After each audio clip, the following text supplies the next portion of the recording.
गंगा गांव हरे भरे खेतों और मिट्टी के कच्चे रास्तों से सजा एक छोटा सा सुंदर गांव था। दिन में यहाँ चिड़ियों की चहचहाहट और बैलों की घंटियों की आवाज गूंजती थी। बच्चे आम के पेड़ों पर चढ़कर कच्चे आम तोड़ते, औरतें कुएं से पानी भरकर हंसी ठिठोली करती और बुजुर्ग पीपल के पेड़ के नीचे बैठकर किस्से कहानियां सुनाते।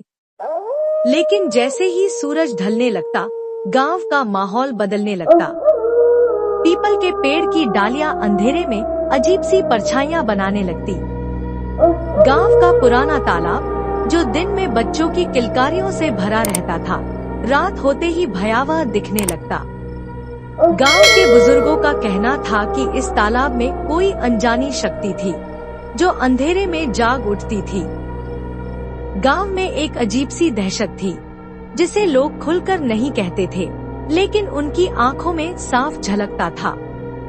कोई भी सूरज ढलने के बाद अकेले बाहर निकलने की हिम्मत नहीं करता।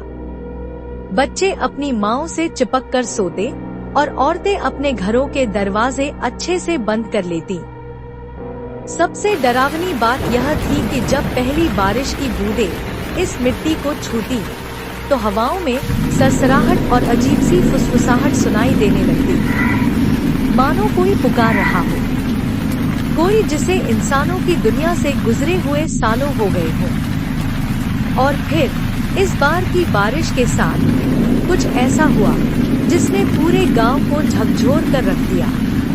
गंगा गांव में पहली बारिश हमेशा खुशियां लाती थी, लेकिन इस बार यह बारिश कुछ अलग थी। गांव में कुछ अजीब घटनाएं हो रही थी और लोगों को लगने लगा था कि कोई छाया उन पर मंडरा रही है।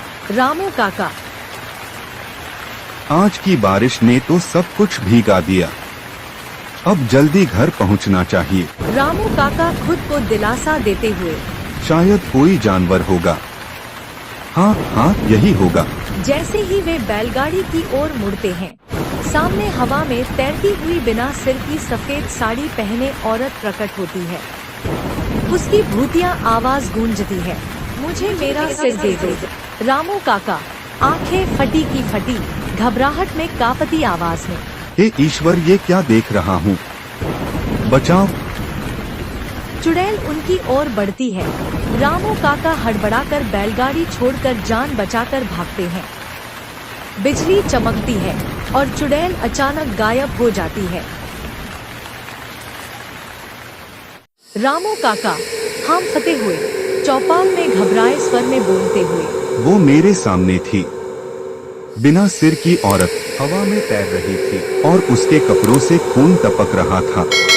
किशन काका आंखें बड़ी करते हुए बेचैनी में बोलते हुए, मैंने भी उसे देखा था, वो तालाब के पास खड़ी थी, लेकिन जैसे ही मैं पास गया, वो गायब हो गई। बच्चे डर से अपनी माँओं के पीछे छिप जाते हैं। गांव वाले खुसर पुसर करने लगते हैं। माहौल में भय भर जाता है।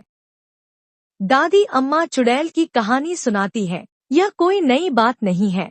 बहुत साल पहले इस गांव में सुमित्रा नाम की औरत रहती थी। नेकदिल थी, लेकिन लालटेन की रोशनी कांपती है, हवा धीरे धीरे तेज होने लगती है। दादी अम्मा अपनी आवाज और गहरी कर लेती हैं। दादी अम्मा धीरे धीरे रहस्य खोलते हुए, एक रात डाकू आए। उन्होंने उसके गहनों के लिए उसकी हत्या कर दी, उसका सिर तालाब में फेंक दिया। गांव वाले बचने का तरीका ढूंढते हैं। सुरेश दृढ़ता से हिम्मत दिखाते हुए, डरने से कुछ नहीं होगा, हमें मिलकर कुछ करना होगा। गांव वाले सन्न रह जाते हैं। चारों ओर सन्नाटा छा जाता है। हवा में अजीब सी सरसराहट होने लगती है। राजू संदेह भरी आवाज में, लेकिन कैसे? वो कोई आम भूत नहीं है। अगर हम तालाब की ओर भी गए तो वो हमें पकड़ लेगी। सुरेश मजबूत लहजे में, हमें उसके आने का कारण समझना होगा। अगर हम उसका सिर खोज लें तो शायद उसकी आत्मा को शांति मिल जाए। गांव वाले सहमति में सिर हिलाते हैं। अब सबका डर कम और हिम्मत बढ़ती है। तालाब के पास घना अंधेरा, हल्की बारिश। युवक लाठियां लिए धीरे धीरे आगे बढ़ते हैं। हवा में अजीब सी सरसराहट गूंजती है। अचानक तालाब में हलचल होती है। सर कटी चुड़ैल और जोर से गूंजती हुई आवाज में चीखते हुए, मुझे मेरा सिर दे दो। चुड़ैल हवा में लहराती है। उसके कपड़े भयानक ढंग से उड़ रहे हैं। सब डरकर पीछे हटते हैं, लेकिन सुरेश डटा रहता है। सुरेश, वह धीरे धीरे तालाब में झांकता है और पानी में कुछ चमकता हुआ दिखता है। हिम्मत करके वह हाथ बढ़ाता है और पुरानी खोपड़ी निकाल लेता है। चुड़ैल जोर से चिल्लाती है। आसमान में बिजली कड़कती है।